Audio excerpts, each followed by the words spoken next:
Islam has some incredibly odd teachings, and I'm putting that mildly. But every once in a while, we come across a command that's so unbelievably absurd on so many levels.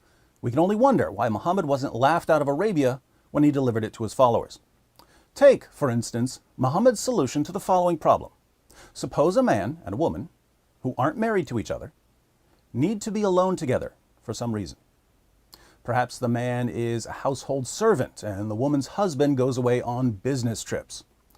How are the man and the woman, who aren't married to each other, supposed to avoid having sex?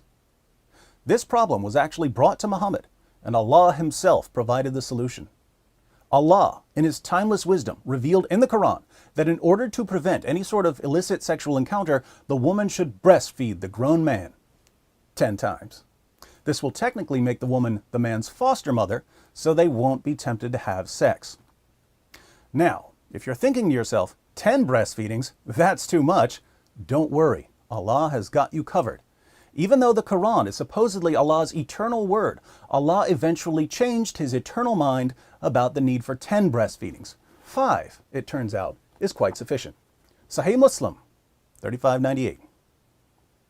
It was narrated from Amra that she heard Aisha say, when she was mentioning what kind of breastfeeding makes a person a mahram. A mahram is a relative you're not allowed to marry or have sex with. 10 definite breastfeedings were revealed in the Quran, then 5 definite breastfeedings were revealed too. Notice that Aisha says these verses were revealed in the Quran. Let's read another. Sahih Muslim, 3597. It was narrated that Aisha said, among the things that were revealed of the Quran was that 10 definite breastfeedings make a person a mahram. Then that was abrogated and replaced with 5 definite breastfeedings, and the Messenger of Allah passed away when this was among the things that were recited of the Quran. So Allah revealed 2 Quran verses about breastfeeding adults. One verse requiring 10 breastfeedings, which was later abrogated by a second verse requiring 5 breastfeedings. Aisha specifically says that this was among the things that were recited of the Quran when Muhammad died. But you can read the Quran we have today until your brain falls out, and you won't find either of these verses. So what happened to them?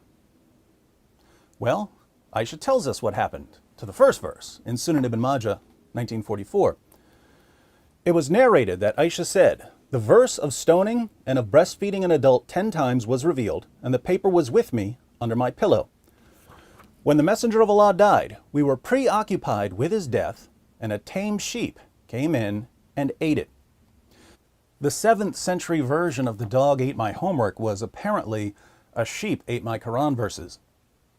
That explains the disappearance of the verse requiring 10 breastfeedings, but the other verse commanding 5 breastfeedings isn't in the Quran either. So we can only conclude that both verses on breastfeeding adults were eaten by Aisha's sheep. Now, was this a mere accident, or was there something more sinister afoot? Let's see if we can solve the mystery of the missing verses. The case begins with a woman named Sahla. Sahih Muslim, 3600.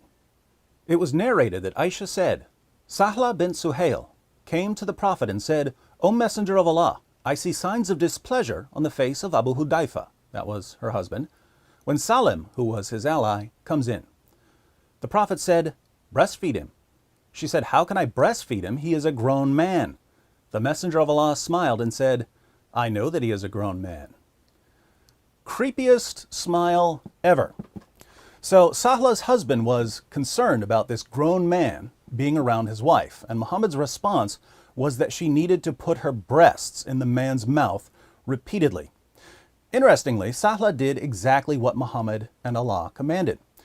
She put her breasts in Salim's mouth so that he could suck on them over and over again, and this calmed her husband down. Why? Because he trusted Muhammad. Well, Muhammad and Allah say that if I just let this man suck on my wife's breast a bunch of times, I don't need to worry about what they do when I'm gone for the weekend. I feel so much better now that her nipples are in this guy's mouth. Anyone else want to hang out with my wife while I'm out of town? Come on over. Breasts for everyone, Allahu Akbar. For a while at least, Muhammad's wives were on board with Allah's views on breastfeeding adults. When Muhammad's wife Hafsa wanted to spend time with a man, she would send the man to her sister to be breastfed. We read in Malik's Muwatta, chapter 30, section 1, number 8. Hafsa, al-Mu'mineen, mother of the believers, sent Asim ibn Abdullah ibn Sa'd to her sister Fatima bint Umar ibn al-Khattab for her to suckle him 10 times so that he could come in to see her. She did it, so he used to come in to see her. Hafsa couldn't breastfeed Asim because she didn't have children, so she had her sister breastfeed him 10 times, which transformed him into Hafsa's foster nephew. Eventually, however, most of Muhammad's wives, including Hafsa, became disgruntled over the practice. After retelling the story about Muhammad ordering Abu Hudayfa's wife to breastfeed a grown man, Malik's Muwatta, chapter 30, section 2, number 12, continues with this. Aisha, al-Mu'mineen, mother of the believers, took that as a precedent for whatever men she wanted to be able to come to see her. She ordered her sister, Kulthum bint Abi Bakr as-Siddiq, and the daughters of her brother to give milk to whichever men she wanted to be able to come in to see her. The rest of the wives of the Prophet refused to let anyone come into them by such nursing. They said, "No, by Allah, we think that what the Messenger of Allah ordered Sahla bint Suhail to do was only by an indulgence concerning the nursing of Salim alone. No, by Allah, no one will come in upon us by such nursing." We find the same thing in Sahih Muslim 3605, where Muhammad's wife Salama declares, "The other wives of the Prophet used to refuse to admit anyone on the basis of that breastfeeding of a grown-up. They said to Aisha, 'By Allah, we think that this is a concession which the Messenger of Allah granted only in the case of Salim. No one will enter upon us or see us on the basis of this type of breastfeeding.'" So Muhammad's wives were claiming that the command to breastfeed adults only applied to Abu Hudayfa's wife in the case of Salim. This explanation obviously doesn't work for 3 reasons. 1, there were 2 Quran verses about breastfeeding adults. Whichever verse was meant for Abu Hudayfa's wife, what was the other verse for?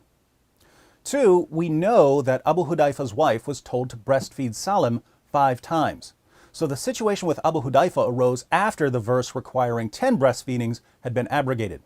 The verse requiring 10 breastfeedings therefore couldn't have been revealed about Abu Hudayfa's wife. 3, as we've seen, Muhammad's wife Hafsa had her sister breastfeed a man 10 times, which means that this was already being practiced before Abu Hudayfa became concerned about his wife and Salim. So there's no way the commands to breastfeed adults only applied in one specific case, and Muhammad's wives knew this. And yet they used their glaringly false interpretation to reject the practice. Apparently Muhammad's wives had more common sense than their husband and their God. They realized how silly it was for grown women to put their bare breasts into the mouths of grown men in an attempt to avoid sexual tension. They understood that it was absolutely ludicrous for Aisha to keep sending men to suck on her sister's and niece's breasts whenever she wanted to be alone with the men. And surprise, surprise, the verses commanding this practice, a practice Muhammad's wives found revolting, came up missing after he died. Someone conveniently left the sheep gate open. There are only 2 real possibilities here. Either Aisha remained faithful in her desire to preserve the Quran, and Muhammad's other wives conspired to send hungry sheep into Aisha's house to rid the world of one of history's most ridiculous teachings. Or, since Aisha had the only written copy of the verses, Muhammad's other wives may have eventually persuaded her to destroy them. I favor the latter explanation. While it's clear that Aisha initially approved of Allah's command to breastfeed adults, she was also very young and under the influence of Muhammad. When Muhammad died, Aisha was 18 years old, and by this time she had presumably learned that if a woman wants to avoid sexual tension, it's a good idea to keep her breasts out of men's mouths. But there's another piece of evidence that supports Aisha's involvement in the Sheepgate conspiracy. The sheep didn't just eat the Quran verses on breastfeeding adults. It also ate the Quran verse on stoning adulteresses. Aisha was once accused of adultery, and if Muhammad hadn't received a special revelation proclaiming her innocence, she could have been stoned to death. The accusation of adultery was one of the reasons she became so careful about having her sister and nieces help her follow the breastfeeding rule. She was trying to protect herself. We don't need Sherlock Holmes to uncover Aisha's fear of the verse of stoning. And her sheep ate the only copy. Coincidence? No. Conspiracy. The verses on breastfeeding an adult, along with the verse of stoning, fell victim to one of history's least common means of malice: death by sheep. For you Muslims who are watching, here are 10 takeaways. First, Muhammad's wives knew more about human nature than Allah did. So Muhammad's wives were greater in knowledge than Allah. Second, in the Quran, Surah 15, verse 9, Allah promises to protect the Quran from corruption. And yet Muhammad's wives were able to destroy verses of the Quran. So Muhammad's wives were greater in power than Allah. So was the sheep. Your God couldn't protect the Quran from a sheep. Third, Muhammad's wives had the courage to remove this awful teaching from the Quran. So they were greater in goodness than Allah. Question: if Muhammad's wives were greater in knowledge, power, and goodness than Allah, why are you worshiping Allah? Fourth, if Muhammad's wives were willing to deliberately destroy verses of the Quran, it seems that they may have recognized that they were married to a false prophet. Unfortunately for them, since the penalty for leaving Islam is death, they had to keep quiet about their apostasy. Fifth, many Muslims today don't believe in the doctrine of abrogation, the doctrine that some Quran verses abrogate or cancel other Quran verses. And yet your most trusted sources are filled with examples of Quran verses abrogating other Quran verses. Why do modern Muslim beliefs so frequently contradict orthodox Islamic doctrine? Sixth, you believe that the Quran is an eternal tablet in heaven. But notice that this eternal tablet is incoherent. One verse of the eternal Quran says that 10 breastfeedings are required to make a man a mahram. Another verse of the eternal Quran says that 5 breastfeedings are required to make a man a mahram. The Quran is eternally incoherent. Seventh, the Quran you read today is different from the eternal Quran. Which one's better? Eighth, your Muslim leaders tell you that the Quran has been perfectly preserved, even though they've read the same sources I keep quoting to you. Your leaders know that, according to your most trusted sources, entire chapters of the Quran were lost. Large passages of the Quran were lost. Verses were lost. Phrases were lost. And yet they tell you that the Quran has been perfectly preserved right down to the letter from the time it was revealed to Muhammad. They tell you this because it gives you confidence in the Quran. But your confidence is based on deception.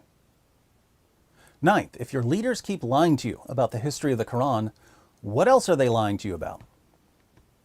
10th, if your leaders are the ones who are lying to you, and I'm the one who's telling you the truth, why do you get mad at me? For more on changes in the text of the Quran, click on A Brief History of the Quran. If you'd like to see me solve another Islamic mystery, click on Who Killed Muhammad?